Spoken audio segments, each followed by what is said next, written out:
léegi comme problème bi moo du nekk comme ñun nit ñi comme siggi léegi moo nekkoon problème bi léegi nañ taxaw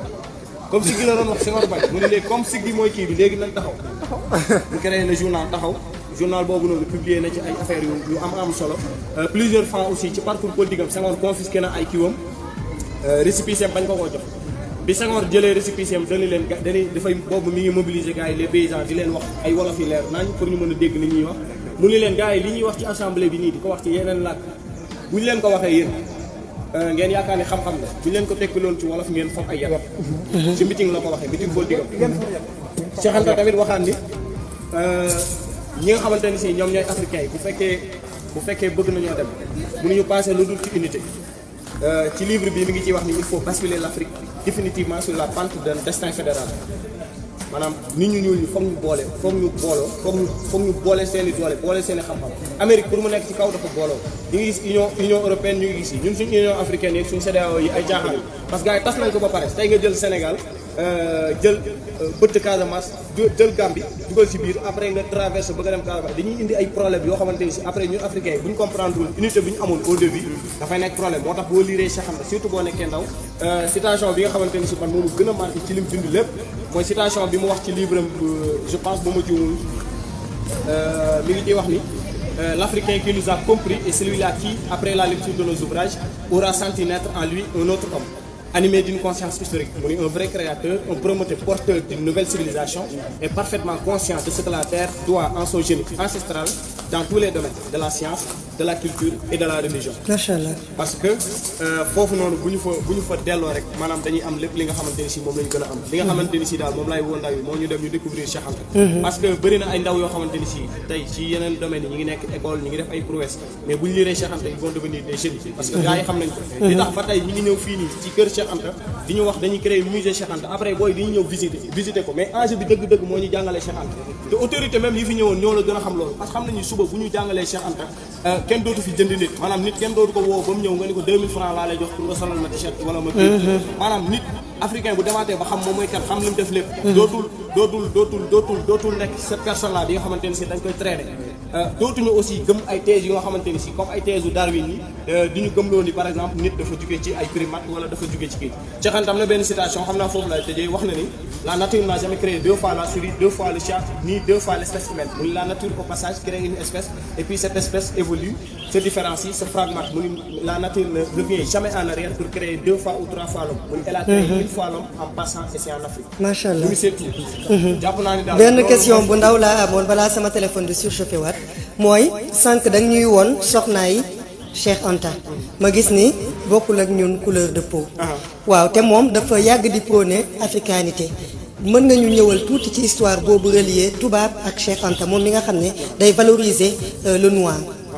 Cheikh Anta dafa doon valoriser le noir mais nekkul woon koo xamante ni si dafa bañ tubaab Cheikh Anta n'était pas raciste. maanaam nekkul woon koo xamante ni parce que le mot race même da ko doon utiliser ci yenn œuvre bi mais expliquer na pourquoi mu ko doon utiliser ak ci yenn contexte ak tamit tey par exemple africain yi ñuy wax nègre yi kii négativer terme def yooyu mais kii nii moom mooy jabaram Louise Marie Maïs Diop bi ñu France la ñu xamante kii bi Cheikh Anta di soutenir indi na famille yëpp muy papaam muy ay kii moom moo nekk nii mooy Louise Marie Maïs Diop Cheikh Anta tubaab la takk léegi tey ñi la bëgg a defal procès dañ naan la Cheikh Anta moom mi nekk bi di prôné noir pourquoi mu takk tubaab mais Cheikh Anta man gëm naa ni man boobu loolu c'est mon ami personnel bu takk woon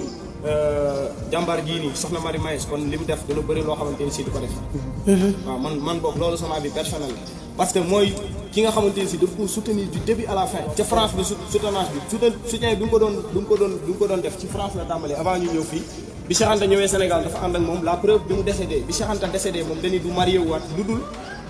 du marié waat ci àdduna parce que bu ko defee dafay trahir Cheikh Anta léegi nag fonk nit ku maanaam Cheikh Anta xeex bi mu doon xeex boo demee ci yenn livre bi ñu ko wax l'humain moo ko amuloon njariñ maanaam fexe ba àdduna bi domination dootu fi am que ça soit dans les races wala ay couleurs de peau wala yooyu noonu mais non seulement ñu retrouver la vérité historique ñu xam ni ku nekk lii nga def mais yow nga nekk noir que nga nekk blanc que nga nekk sa histoire da nga ko war a xam moom mooy tax nga retrouver sa identité léegi nag kii bi mu ko takkee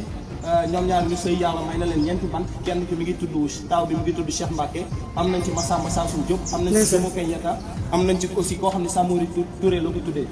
moom doon na jàngale Kennedy gouvernement bi fi nekkoon tegoon na ko ay coono mooy tubaab bi ñoom Senghor pour soutien kii bi nga xamante ni si daf ko doon apporter Cheikh Anta parce que combat bu Cheikh Anta mos a dugg kii nii jàppale na ko ndeysaan waaw léegi nag moom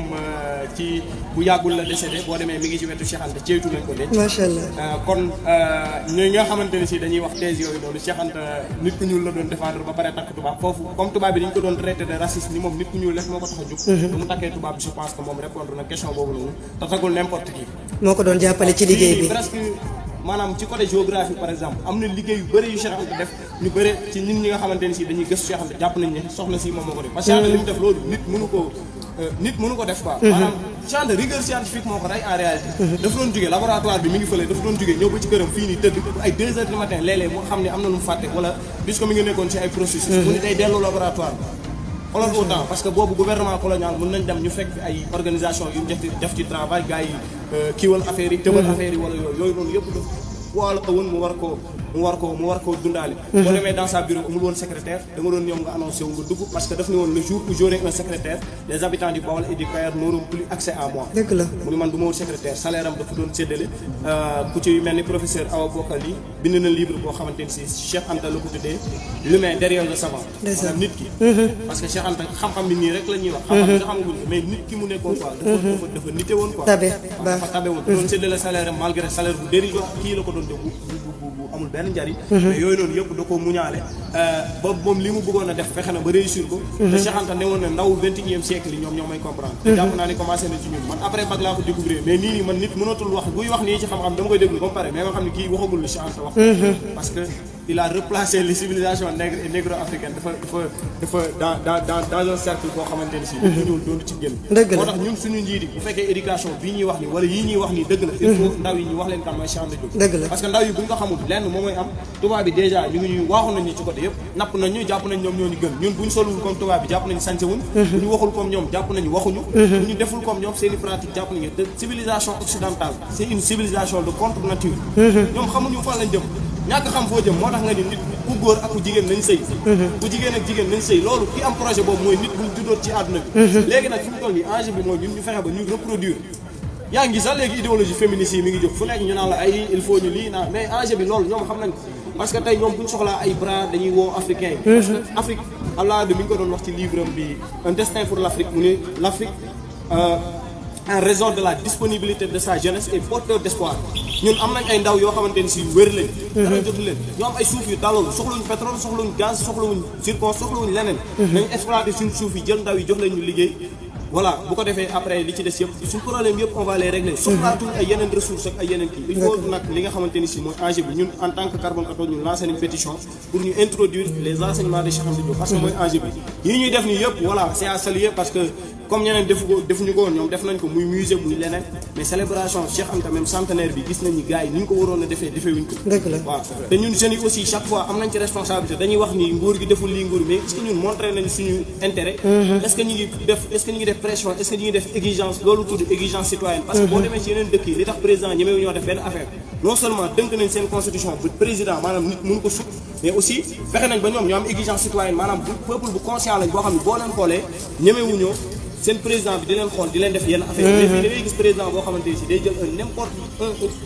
un genre de rien du tout mu def ko député dugal ko ci assemblée nationale wala mu dénk ko poste bu stratégique ci ni mu ko teg ci lenn kese la muy politique léegi loolu bu fekkee